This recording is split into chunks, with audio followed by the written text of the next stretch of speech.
नमस्कार, मैं लीला एस्ट्रो आपका अपने चैनल ज्योतिष विस्तार में स्वागत करती हूँ। आज हम बात करेंगे एक ऐसे कॉम्बिनेशन के बारे में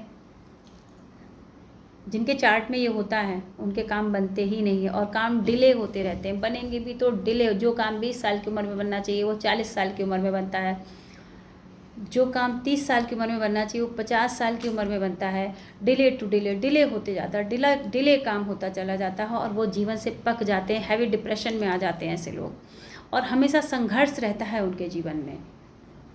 जी हाँ, संघर्ष, कामों में डिले, और जब संघर्ष और ऐसा नहीं, वो लोग मेहनती भी बहुत होते हैं, ज्ञान भी बहुत होता है उनके पास, ज्ञान नॉलेज भरी पड़ी होती है, लेकिन इम्प्लीमेंट नहीं कर पाते वो चीज़ों को, उसकी क्षमता नहीं होती है उनके अंदर।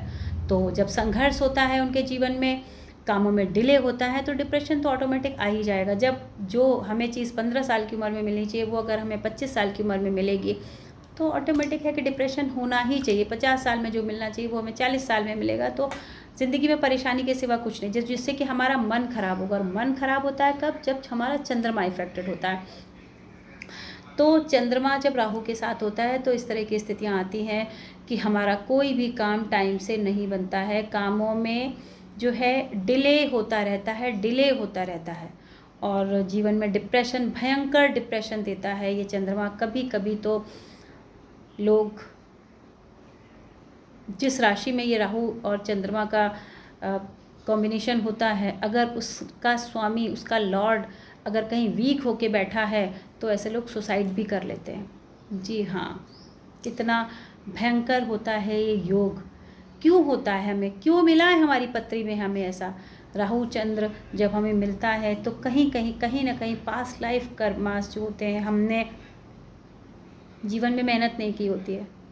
जी हाँ, हमने बैठ के खाया होता है, किसी बात की हमें कोई परवाह नहीं, कोई चिंता नहीं, सिर्फ अपने से मतलब है, और अपने पेरेंट्स को बहुत दुखी किया है और कोई भी रूटीन फॉलो नहीं किया, सिर्फ अपने लिए सोच के और अपना जीवन ऐशो आराम में काटा है। तो जब इस तरह का प्रारब्ध बनता है तो अब हमें मिलता है राहु चंद्र, और कहीं 8th हाउस में राहु चंद्र हो फिर तो कहने ही क्या।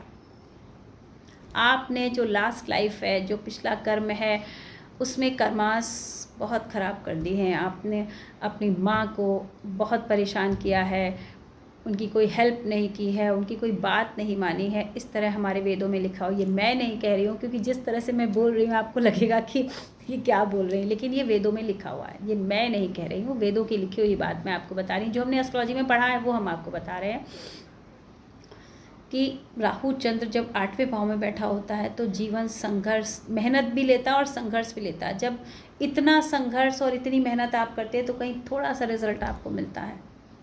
जी हाँ, लेकिन इसका एक बहुत सरल सा उपाय मैं आपको आज बता रही हूँ इस राहु और चंद्र का, कि आप पक्षियों को जो है फीड कराना शुरू कर दीजिए, पक्षियों को दाना डालना शुरू कर दीजिए, चिड़ियों को, छोटी छोटी चिड़ियों को।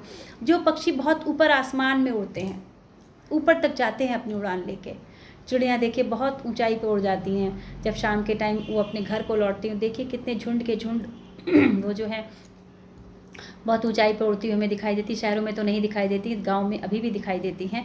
तो आप पक्षियों को फीड कराइए, जी हाँ, चिड़ियों को, खासकर छोटी बर्ड्स को फीड कराइए।